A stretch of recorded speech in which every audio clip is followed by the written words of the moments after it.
Anong mensahe ang kailangan marinig ng mga water signs? Cancer, Scorpio, Pisces.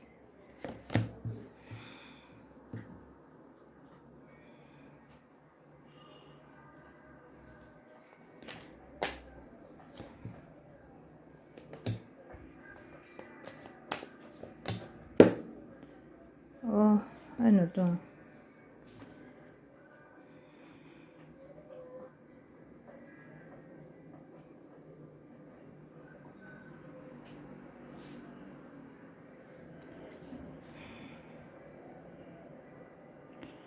So, ang dating, may iba sa inyo. Either nangyayari na to, o mangyayari pa lang. Kasi parang may manliligaw sila, o someone na para bang type sila. Ayaw sumuko, o. Kaya lang di type ng iba sa inyo. Kasi, walang stable job, walang work, mahirap, o may financial issue. Ayun, di nila type kasi parang walang direction sa buhay. Pero ay sumuko na para bang nagmukhang stalker na to.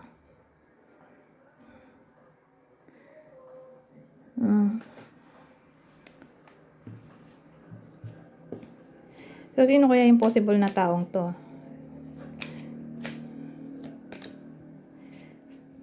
So, again, either nangyayari na to o mangyayari pa lang. Kung di pa nangyayari, yun nga, baka may dumating within 1 week from now. May makagusto sa iba sa inyo. Kasi may ano tayo dito. Knight of Cups. Pero di nga type ng iba sa inyo.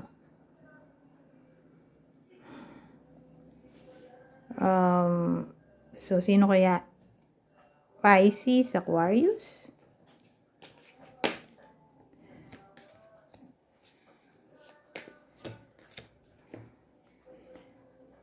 Ano yan?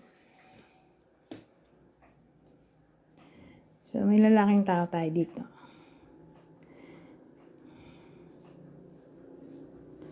Oh! So, ito, may wish yung iba sa inyo. More like, babae lang yung tatamaan nito. Nitong reading, may wish sila. Ito yung partner nila, oh. Wini-wish nila na mag-sorry o bumalik. Pwede rin ganun. So, sabihin natin, may babae sa inyo na water sign, nagwi-wish tungkol sa kanilang someone na lalaki. O, sabihin natin, energy, hindi, babae lang talaga. Babaeng tao, the energy. Ito yung partner nila, more like ex o love interest na parang nagkaaway sila. O na-disconnect sila for some reason. Parang, ito yung wish niya. Minamanifest niya itong lalaking to, na magbalik sa buhay nila. Sabihin natin, nag-away sila. Ito, baka mag-sorry na yan. O magkaayos na kayo. Pwede rin ganon. Ngayon, kung hindi naman relationship, sabihin lang nating love interest, pero for some reason, bigla na lang siya nawala. Na parang bula. O na-disconnect kayo ng habang panahon. Pero gusto nyo pa rin sila magbalik sa buhay nyo. Sabihin natin ganon. Yun nga, baka magkatotoo yung wish. Mag-reconnect sila ulit dito. At sasabihin niya kung bakit siya nawala. Ng mahabang panahon. Mag-explain siya dito. So, sino kaya ang tatamaan ng reading na to? Sino tong possible na lalaking to na magbabalik sa buhay ng ibang water sign? Kapwa nyo water sign. Pisces, Libra.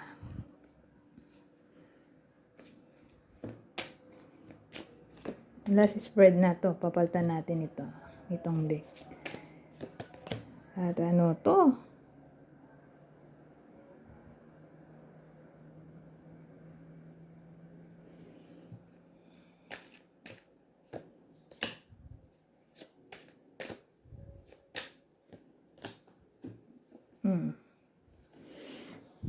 Puro bata.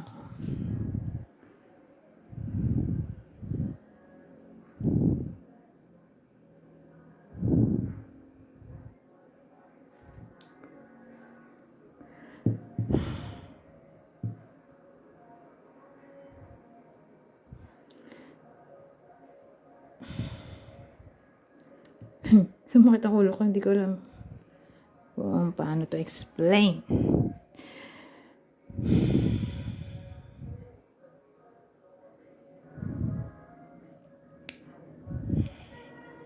Kasi yung unang naisip ko, baka karugtong ito noong kanina na may magbabalik. Pero more like tatama lang to doon sa single na ginost sila. O na-disconnect sila for some reason. So, nagtaka yung babae lang, di ba? Yung bida. Bakit biglang nawala? Tapos magbabalik siya, di ba? Mag-explain bakit siya nawala. Tapos malalaman ng babae na kaya pala ganun. Kasi nagkaroon na pala siya ng bagong karelasyon. May someone yun na.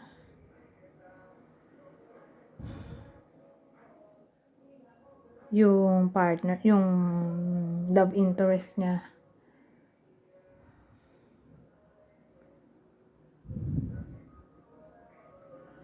Na para bang masaya nga siya, nagbalik, tapos naging sad din siya at the same time kasi nga nalaman niya na hindi na pala sila pwedeng maging sila. May someone yun na pala yung crush niya. So doon lang tatama to sa may crush. Tapos biglang nawala. Lagi niyang kausap tapos biglang nawala. Pagbalik masaya nga sana. Nagbalik kaya lang. Nalaman niya na in a relationship na pala siya sa iba. At doon na napunta yung attention niya. O sabihin natin i-explain niya na may na-meet siyang someone new. Na type niya. O may nagpo-flirt sa kanya. Na doon napunta yung attention niya. O may someone na around sa kanya na babae. Na yun nga lagi niyang ka-chat. So, para bang yung explanation niya, hindi magugustuhan ng iba sa inyo.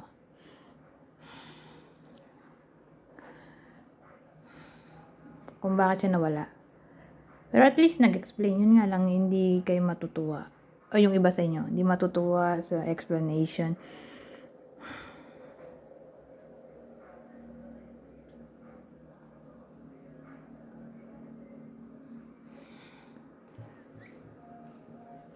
Pero again, dun lang tatama to sa may crush Yung crush nila biglang nawala sa mahabang panahon. O ilang araw nang di nag-reply. O linggo, buwan. Grabe naman kung taon. Ano to? Responsibilities. Romance interrupted. Duties confused. So, ito, sa single yan. Siguro, hindi pa meant to be na magkaroon ng relationship yung ibang single. Okay, di naman lahat. Kasi, kailangan daw asikasuhin muna ang mga responsibility bago ang relasyon o bago ang love life.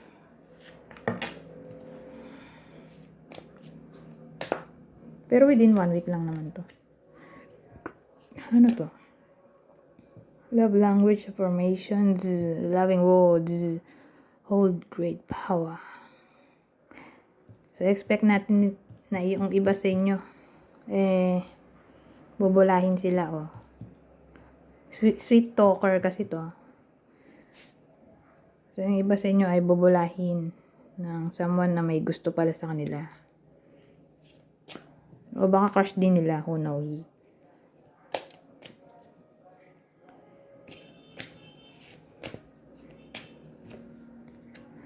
Tease. Alam ko tease ang basa dyan, Z. Hindi ako sure. Wala kasi yung computer ko dito. Pero alam ko tease ang basa dyan. The energy is fun and light-hearted but uncertain. So ito nga bola, di ba? May mambobola sa iba sa inyo na may halong pang-aasar. So, more like ang tatamaan nito ay single.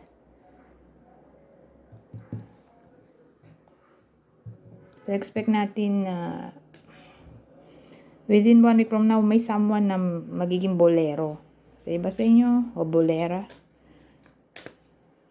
Malalaman nyo naman sa pamamagitan nito pag lagi nangaasar. Tapos, biglang magiging caring. So, yung iba lang sa inyo, di naman lahat. Pero applicable to sa nangyayari na. So, tuloy-tuloy pa rin yan within 1 week from now. Manifesting the one. Very soon, your true love will arrive. Wow. So, yun nga, yung iba sa inyo within 1 week from now, baka dumating na yung the one nila o baka nga dumating na. Kasi sabi dito, sa lalong madaling panahon, ang iyong true love ay darating na o parating na. So, within 1 week yan. Kasi yun yung reading natin. Pero kung dito within 1 week, edi within 3 months from now. Anyways, hanggang dito na lang. Goodbye. For now.